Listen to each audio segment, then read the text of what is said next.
ബാലരാമപുരത്തേക്ക് തന്നെ പോവുകയാണ്. അവിടെ കുഞ്ഞിൻ്റെ മൃതദേഹം ഇൻക്വസ്റ്റ് നടപടികൾക്ക് ശേഷം കൊണ്ടുപോകുന്നു. അതിൻ്റെ തത്സമയ വിവരങ്ങളുമായി വിജിൻ ദൃശ്യങ്ങൾക്കൊപ്പം ചേരുകയാണ്. വിജിൻ വായന്തോട്, ആ സംഭവ സ്ഥലത്ത് ഇപ്പോൾ ഇൻക്വസ്റ്റ് നടപടികൾ പൂർത്തിയാക്കിയ ശേഷം മൃതദേഹം ഇനി പോസ്റ്റ്മോർട്ടത്തിനായി എടുത്തിരിക്കുകയാണ്. അതിൻ്റെ ദൃശ്യങ്ങളാണോ ഞങ്ങൾ കാണുന്നത്?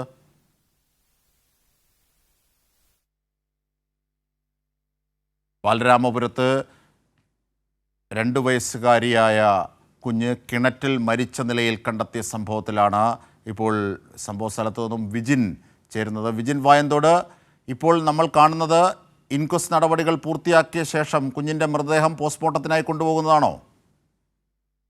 അതുതന്നെയാണ്. ഇൻക്വസ്റ്റ് നടപടികൾ പൂർത്തിയാക്കി ഫോറൻസിക് പരിശോധന ഉൾപ്പെടെ പൂർത്തിയാക്കിയാണ് ഇപ്പോൾ കുട്ടിയുടെ മൃതദേഹം ആംബുലൻസിലേക്ക് മാറ്റിയത്. ഇവിടെ നിന്ന് ഈ പോസ്റ്റ്മോർട്ടം നടപടികളിലേക്ക് ആയി കൊണ്ടുപോവുകയാണ് ചെയ്യുക. എന്തായാലും ഈ ദുരൂഹത നിലനിൽക്കുകയാണ്. ഇപ്പോഴും കിണറിലെ വെള്ളം ഉൾപ്പെടെ ശേഖരിക്കുകയും ഒപ്പം തന്നെ വീട്ടിലെ ചില സാധനങ്ങളും ഒക്കെ പരിശോധിക്കുകയും അത് ശേഖരിക്കുകയും ഒക്കെ ചെയ്തു ഫോറൻസിക് സംഘവും ഒപ്പം തന്നെ പോലീസും. അങ്ങനെ ഇൻക്വസ്റ്റ് നടപടികൾ പൂർത്തിയാക്കിയാണ് ഇപ്പോൾ കുട്ടിയുടെ മൃതദേഹം ഹോസ്പിറ്റലിലേക്ക് മാറ്റാനായി ഇപ്പോൾ കൊണ്ടുപോകുന്നത്.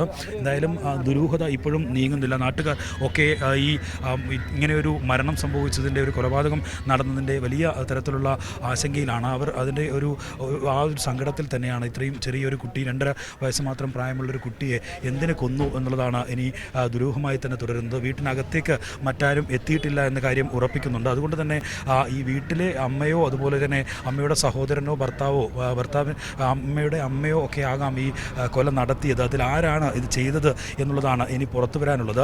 അതിനായുള്ള ഒരു അന്വേഷണമാണ് പോലീസ് നിലവിൽ നടത്തിക്കൊണ്ടിരിക്കുന്നത്. എന്തായാലും ഈ അമ്മയുടെ ശ്രീധുവിൻ്റെ സാമ്പത്തിക ഇടപാടുകൾ ഉൾപ്പെടെ നിലവിലിപ്പോൾ പോലീസ് പരിശോധിച്ചു കൊണ്ടിരിക്കുകയാണ്. എന്താണ് ഈ കൊല നടത്താനുള്ളൊരു മോട്ടീവ് എന്നുള്ളതാണ് ഇനി അറിയേണ്ടത്. ഇവർ തമ്മിൽ, വീട്ടിലെ ആളുകൾ തമ്മിൽ ചില അസ്വാരസ്യങ്ങളൊക്കെ ഉണ്ടായിരുന്നു. ഭർത്താവും അതുപോലെ തന്നെ ശ്രീധുവുമായി ചില തർക്കങ്ങളൊക്കെ ഉണ്ടായിരുന്നു എന്ന് അയൽവാസികളൊക്കെ ഈ മൊഴി നൽകുകയും നമ്മളോടൊക്കെ സൂചിപ്പിക്കുകയും ഒക്കെ ചെയ്തിട്ടുണ്ട്. സ്ഥിരമായി ഭർത്താവ് അങ്ങനെ വീട്ടിൽ എത്താറുണ്ടായിരുന്നില്ല, എപ്പോഴെങ്കിലും ആണ് വരുന്നത്. ഈ ശ്രീധുവിൻ്റെ അച്ഛൻ്റെ മരണാനന്തര ചടങ്ങുകൾക്കാണ് ഇപ്പോൾ അച്ഛൻ്റെ മരണാനന്തര ചടങ്ങുകൾ വേണ്ടിയാണ് ഈ ശ്രീധുവിൻ്റെ ഭർത്താവ്, അതായത് കുട്ടിയുടെ അച്ഛൻ ഈ വീട്ടിലേക്ക് എത്തിയത്. ആ ഒരു സാഹചര്യത്തിലാണ് ഈ കൊലപാതകം നടക്കുന്നത്. അതാര് ചെയ്തു എന്നുള്ളതാണ് ഇനി അറിയേണ്ടത്. എന്നാലും നാട്ടുകാരും വലിയ സംശയത്തിലും ഇങ്ങനെയൊരു സംഭവം നടന്നതിൻ്റെ ആശങ്കയിലും ഒക്കെയാണ്.